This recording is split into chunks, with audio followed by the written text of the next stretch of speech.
The old Blackwood mansion loomed under a perpetual twilight sky, its windows like vacant eyes contemplating decay. The cold mist clung to the ground, obscuring the winding paths that led to its creaking door. An eternal lament seemed to emanate from its once imposing walls. Edward Atherton, a man marked by melancholy and morbid curiosity, crossed the dusty threshold. The air was thick with the smell of mold and forgotten memories, a funereal perfume that suffocated the soul. Dim candlelight cast dancing shadows that seemed to lurk in the corners. His goal, the mirror in the main hall, an object of dark tales and desperate whispers.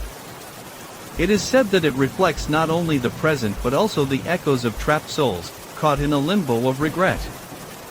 Edward felt a chill that was not just from the house's cold. The cold marble stone beneath his feet absorbed the sound of his steps, each echoing like a hesitant heartbeat.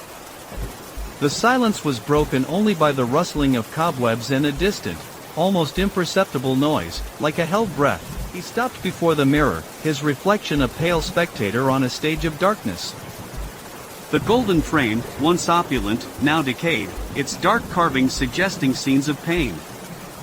A shiver ran down his spine, deeper than the mere touch of the icy air. What began as a faint murmur, an ethereal melody coming from nowhere, soon intensified. They were not intelligible words, but rather the torn melody of ancient suffering, played on the trembling keys of longing.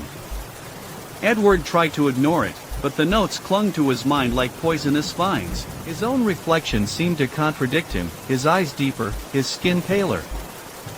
A thin, cruel smile began to form on his lips, a smile that was not his own. A frozen dread began to rise from his gut. The whisper was now a cacophony of voices, each laden with a different pain, a persistent lament. They seemed to cry for help, for oblivion, for a liberation that would never come.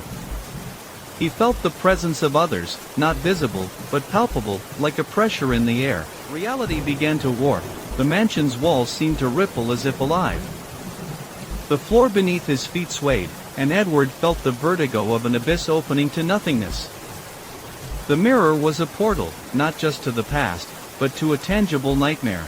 He tried to move away, his feet stuck to the floor by an invisible force. Fear paralyzed him, turning him into a statue in his own terror. Tears could not break through the barrier of panic that enveloped him. A silhouette materialized in the mirror, a slender, dark figure with eyes that burned like embers. It had no defined form, but its presence radiated an unnatural cold, sucking the warmth from the environment. It was the personification of the whispers, the guardian of lost souls. Edward felt his own memories fade, replaced by fragments of lives that were not his own. Love, loss, disillusionment, all flooded his mind in a chaotic stream.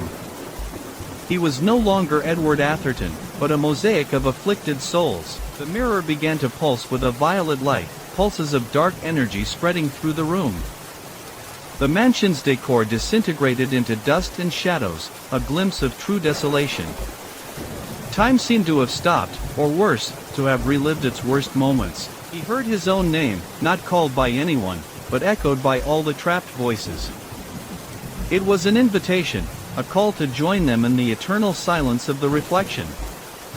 A fate that he, out of curiosity, had chosen. The ethereal hand reached out, piercing the illusory surface of the mirror. The touch was icy, like death itself, draining the vital heat from his skin. A silenced scream escaped his throat, lost in the chorus of despair. His reflection smiled triumphantly, its eyes now empty like those of a corpse. The dark silhouette pulled him, dragging him into the glass abyss. Edward felt his consciousness fragment, his individuality dissolve. The last images he saw were of himself, contorted and mute, floating in a sea of darkness. His real body became translucent, gradually merging with the mirror's surface. The last spark of his sanity extinguished, a final sigh into the ether. The mirror now reflected a new pale spectator beside the old one.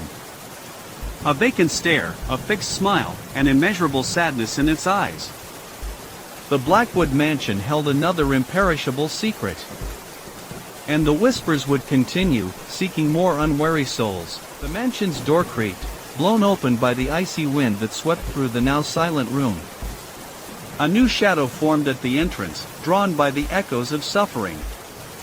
The mirror's story was far from over. The perpetual twilight loomed over the mansion, a veil of elegy over its dark fate. The mirror, now with another prisoner, waited patiently. The cycle of size and absorption was in perpetual motion.